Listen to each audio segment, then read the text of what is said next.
Admiral Zektar of the Hegemony Fleet gazed through the viewport of his flagship, the inevitable dawn at the pathetic sight before him. 3 human vessels hung in the void like wounded animals, their hulls scarred by plasma burns, their defensive screens flickering weakly, the last remnants of humanity's once proud colonial defense force. "Scan complete, Admiral," his tactical officer reported, mandibles clicking with satisfaction. 37 life signs aboard their vessels. No more than 40 humans total. Zektar's compound eyes glittered with triumph.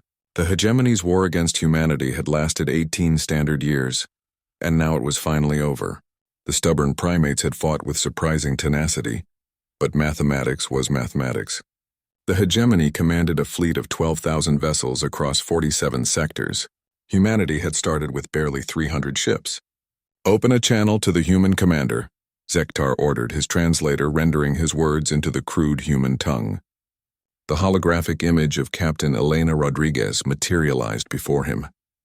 She was young by human standards, perhaps 30 rotations, with the characteristic defiance that had made her species so troublesome.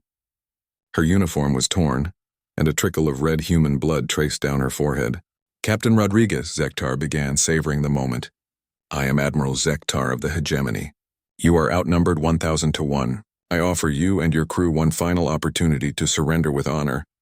Rodriguez met his gaze without flinching. "Admiral, I appreciate the offer, but I'm afraid you've made a fundamental error in your calculations."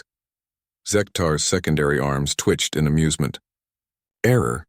Child, my fleet consists of vessels beyond your ability to count. What error could I possibly have made?" "You've been counting ships," she said, a strange smile playing at her lips. "But humans don't measure themselves in ships, Admiral. We measure ourselves in generations." Before Zektar could respond, his communications officer's alarm klaxons began wailing. The Hegemony Admiral's head snapped toward his subordinate, who was frantically manipulating holographic displays. "Admiral," the communications officer stammered, "I'm detecting multiple hyperspace signatures. Massive ones." Through the viewport, space began to ripple, then tear, then explode with light. The first ship to emerge was unlike anything in Zektar's databases. It stretched nearly 30 kilometers from bow to stern, its hull a patchwork of different metals and technologies. Ancient human script along its side read "Generation Ship Persistence." Then came another, and another. "Admiral," Rodriguez's voice cut through the chaos on the Hegemony bridge. "Allow me to introduce humanity's real fleet, the Generation ships." Persistence was joined by endurance, determination, and resilience. Each massive vessel dwarfed anything the Hegemony had ever constructed. But they kept coming. Dozens of them, each one a mobile city, a world unto itself. Zektar's tactical displays went mad trying to process what they were seeing. Each generation ship registered not dozens of life signs, but millions. Men, women, children, entire civilizations that had been traveling between the stars for centuries. "Impossible," Zektar breathed. "The energy requirements alone." 500 years ago, Rodriguez continued as if she were discussing the weather. "When humanity first detected signs of aggressive alien civilizations in our local cluster, we made a decision. We sent our children to the stars. Not in warships, Admiral, but in arcs. Entire communities dedicated to one purpose, survival and growth." The tactical officer's voice cracked as he delivered his report. "Admiral, sensors indicate 47 generation ships so far. Combined population estimates exceed 2 billion humans. And, sir, they're still coming through." Through the rippling hyperspace, tiers came smaller vessels now, sleek, deadly craft that had clearly been built within the generation ship's massive manufacturing bays. Unlike the scarred colonial defense force ships, these gleamed with unknown technologies developed during centuries of interstellar travel. "You see, Admiral," Rodriguez said, "while you've been fighting the humans you could see, the ones you couldn't see have been growing, learning, building. Each generation ship isn't just a vessel, it's an entire world's worth of engineers, scientists, soldiers, and strategists who have had nothing to do for centuries but prepare for this day." Zektar's mandibles clicked frantically as he processed the magnitude of his miscalculation. The Hegemony had been fighting humanity's border guards, their early warning system. The real civilization had been moving through deep space all along, growing stronger with each passing year.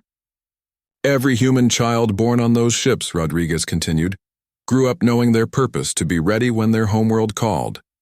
Today, Admiral, they're answering that call.